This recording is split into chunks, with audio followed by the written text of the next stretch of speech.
tu as une douleur en barre là, sous la rotule, ici là, comme une barre juste sous la rotule. Comme si tu marches, enfin quand tu marches ou quand tu cours, c'est que tu as de l'eau dans le genou, tu as de l'inflammation dans le genou. C'est-à-dire que ta manière de marcher et de courir n'est pas la bonne.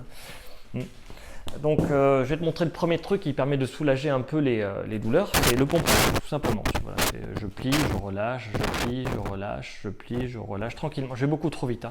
L'idée c'est de plier, relâcher. Tu peux tendre un petit peu, mais surtout tu plies. Et cette pression mécanique de plier va contraindre la capsule articulaire et enlever une partie de l'eau qui est présente dans le genou. Ça va commencer à aller mieux.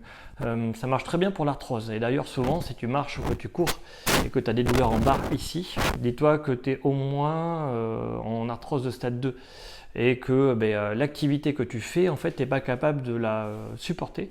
Et ça te provoque des inflammations, tu abrasses tes cartilages, tu casses quelque chose. Donc voilà, le pompage permet d'enlever un peu l'eau qui est là, mais il faut vraiment essayer de changer quelque chose. Souvent quand tu fais ça, tu verras, tu vas avoir des douleurs un peu bizarres dans ton genou. Dès que l'eau commence à dégonfler, que ça commence à aller mieux, tu peux t'allonger, tu vois, et tirer la jambe vers toi là, et attendre. Et ça va tirer quelque part, autre que la barre, à un autre endroit. Ça peut être les ailerons rotuliens sur les côtés ou ailleurs. Et c'est pas grave, là tu attends tranquillement. Alors si tu es au canapé, tu te mets comme ça, tu t'en attends. Si tu n'es pas assez souple, tu prends quelque chose, une serviette ou quoi, et tu tires ton pied. Et ça va commencer à tirer quelque part. L'idée c'est qu'il faut attendre 30-45 secondes pour que ça diminue. La douleur doit forcément augmenter ou diminuer. Et c'est comme ça qu'on fait pour récupérer au début. Sur de l'arthrose, c'est des douleurs d'arthrose, ça. C'est des douleurs de frottement sur des mouvements qu'on ne peut pas faire, souvent par des déséquilibres musculaires et des raideurs. Et bien pour combattre la raideur, le premier truc c'est ça. C'est la flexion maintenue. Ça va tirer quelque part. Au bout de 45 secondes, la douleur va diminuer là où j'avais mal initialement. Je peux avoir mal ailleurs. Et si j'ai encore une fois la douleur en barre, je repars sur du pompage.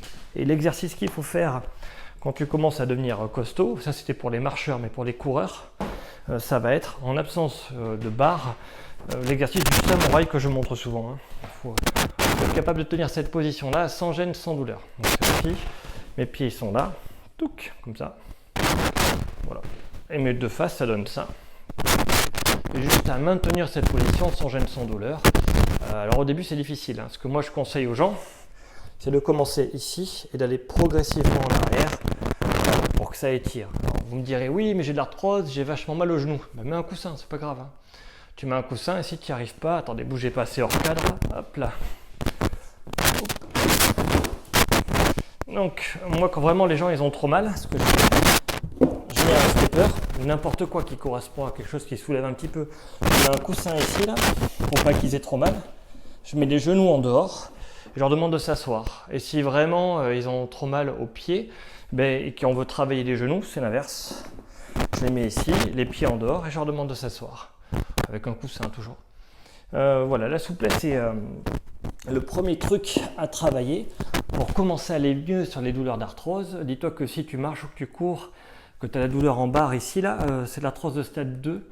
C'est parce que ton corps est souvent trop raide et pas assez fort pour assumer la capacité à bouger normalement.